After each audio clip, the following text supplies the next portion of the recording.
Thanks for watching Sweet Tea TV. Please like, share, and subscribe.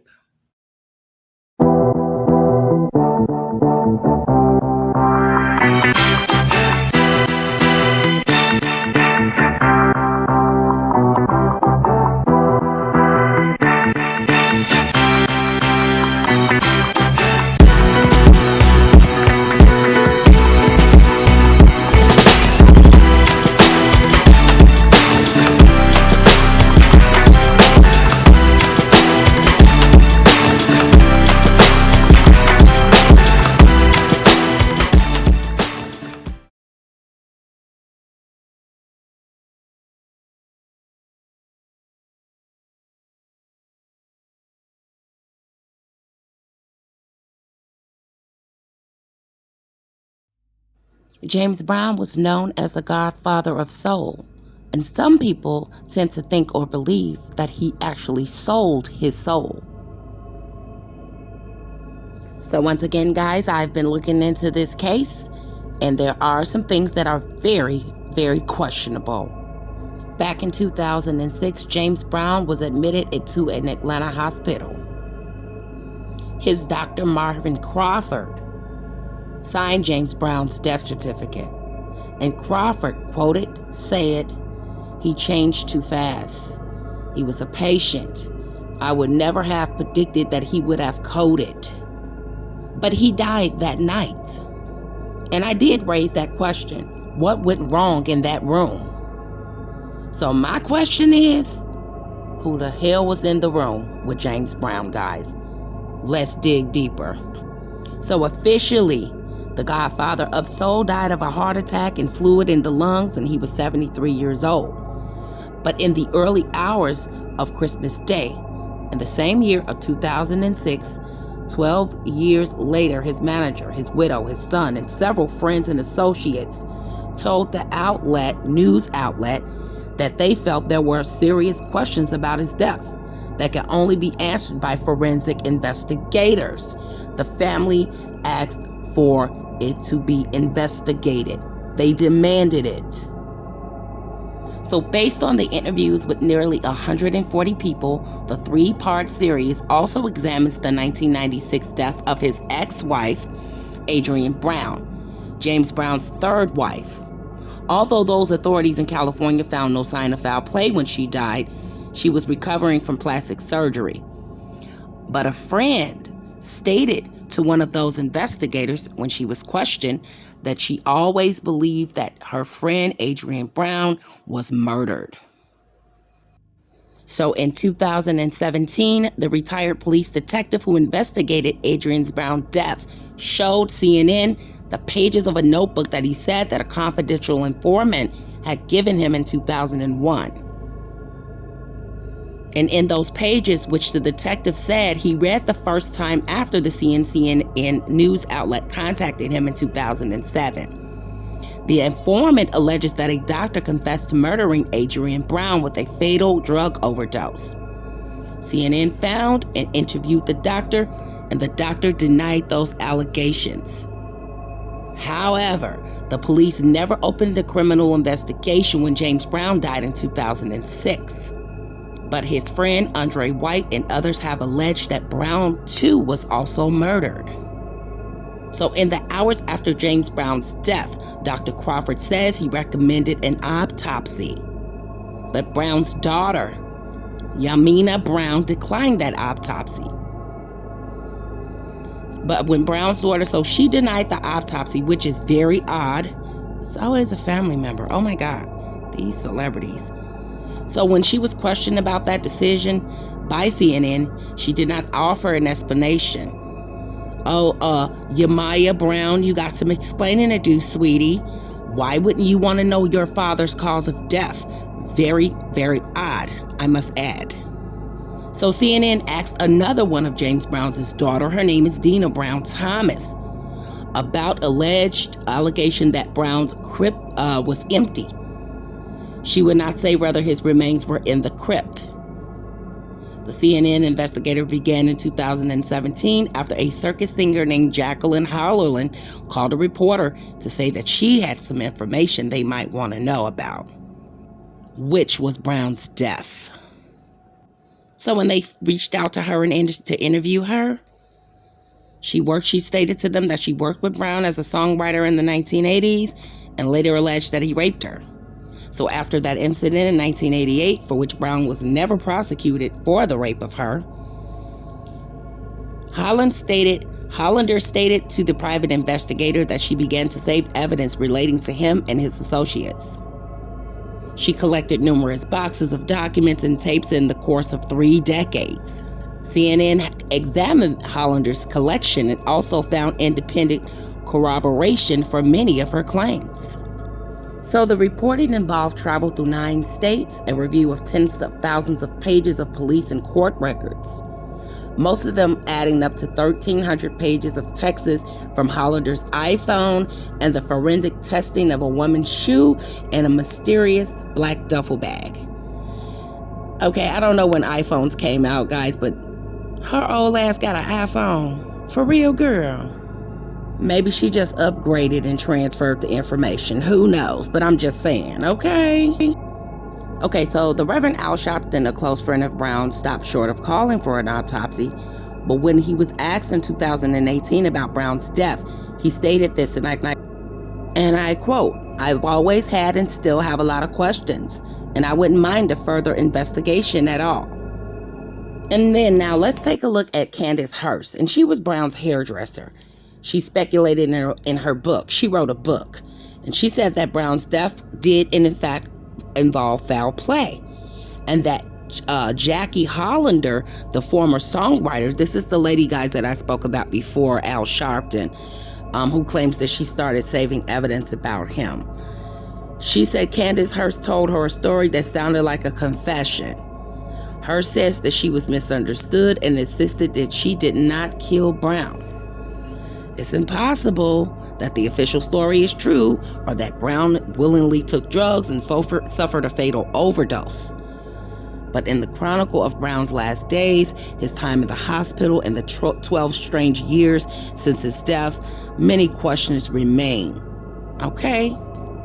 And I have a couple of questions. Number 1, what went wrong in that room? And who was in that room? Okay, so in the car outside the church, this is what his doctor, Mr. Crawford, stated. As we waited for the doctor, Andre White began the story of how he obtained a vial of James Brown's blood. So White knew Brown for more than 40 years. And one day, he promoted all of his concerts and became one of his closest friends. So one day in the late 2006, White persuaded Mr. Brown, and he said that he was ailing and he looked very sickly. So he, gave him some advice that you should go to the hospital. So Brown went to the hospital and he died there. He was 73 once again. And White says that he took a vial of Brown's blood from a nurse at the hospital in the hoping of proving that Brown had been murdered. So as White stated, for celebrities, when they go on tour, they have to get health checkups just to make sure that they're healthy and there are no problems and that they will be properly able to perform. And that's also should be stated in the contract. It's like a job. It is a job. It's a career. So White exclaimed over and over, getting him to the hospital, it had been a big accomplishment, meaning that Mr. Brown probably didn't keep his appointments and, he just didn't want to be bothered with no goddamn hospitals. People don't like hospitals, especially black people. So White stated that Brown was scheduled to begin a new tour in late December, and he recorded 3 songs in January, and he was supposed to do a duet with Aretha Franklin and John Legend. So, but without the routine of performing, Brown's health, he suffered, and he was prone to drug abuse. His ailments included prostate cancer and diabetes, and this is what White quoted said. As he sat idle at home that late December, White said that his condition deteriorated. But that's not what he said in the beginning. Well, I don't know, but he did say that he just referred, and gave him advice to, go to the hospital. He didn't say go see your doctor and make an appointment with your primary care physician. He just told Brown to go to the hospital. That's what it says in black and white, guys. Now he's saying that He had ailments of prostate cancer and diabetes, and he was sitting idle at home in December, and this is when his condition deteriorated. Now you have other people saying that Brown was in okay condition, and now White is saying that he was deteriorating, and he gave him advice to go to the hospital. However, let's dig deeper, people. So White went on to say that Brown didn't like being questioned about his health or his drug abuse. Mr. White called Crawford, which is the family doctor, and that's what he should have did in the first place, instead of telling James Brown to go to the hospital on his own. You weren't offering to take him, but however, let's go forward. So once again, Andre White called Crawford, which is the family doctor, and he attended the physician. He met him there at Emory Crawford Long Hospital. Now, Emory Long Crawford Hospital is in Atlanta, guys, and that is a very good hospital, hands down. Okay, don't be talking no shit up in the comment section, y'all, because Crawford Emory Hospital at that time would have been a very decent hospital for Mr. Brown to go to. So he explained the situation to the doctor for Mr. Brown. So Crawford assured White that everything would be discreet. So, he probably signed in under an alias name. No one knew that it was James Brown at that time being admitted into the hospital. So on December 23rd, 2006, White escorted Brown into the hospital through a back entrance. And they put Mr. Brown up in a suite in the hospital. And Crawford examined his patient. Brown thought he had pneumonia. And this was misinformation, and it was widely reported after his death, and they're saying it's false. So after that rumor went out, Crawford says that he publicly stated that Brown did not have pneumonia. He says he found symptoms of early congestive heart failure and signs of a mild heart attack. And then Crawford was so honest enough to say that he found cocaine in Brown's urine. His urine tested positive for cocaine, in fact. So Crawford went on to state that Brown improved fast after he assisted him with these medications. And then Crawford told me, this is what White is saying, boom, boom, boom. By 5 o'clock on the 24th, he probably could have walked out of the hospital if he wanted to. But we wouldn't let him go. We wouldn't tell him to go yet. So he went on to say that downstairs at the hospital that day, White told me he saw Brown's accountant, David Cannon. They had a brief conversation, and White says that Cannon needed something from Brown. Something to do with money, bonds, 10 or maybe 15 million. He wanted White to help him get it. So White said he declined, and this is what Crawford is saying that White told him. So he said he told him this, and he says that he didn't know what Cannon was talking about and didn't care to get involved. And then Cannon supposedly left the hospital. These men are doing too much he say, she say shit. Get y'all facts together. He should have spoke for himself and told them what Cannon said to him. And I'm talking about White. Because I'm trying to get to the meat and potatoes of this shit, and it's confusing me, and I don't want to confuse you guys. Okay, so this is what was said, that this man came up there. Now, my thing is, I'm going to add a commentary when I feel necessary. Okay, so if Cannon know that James Brown is in the hospital and he's not feeling too well, why would you wait until he's in the hospital to come up to the hospital, nigga, like he really can go to the bank and give you some money?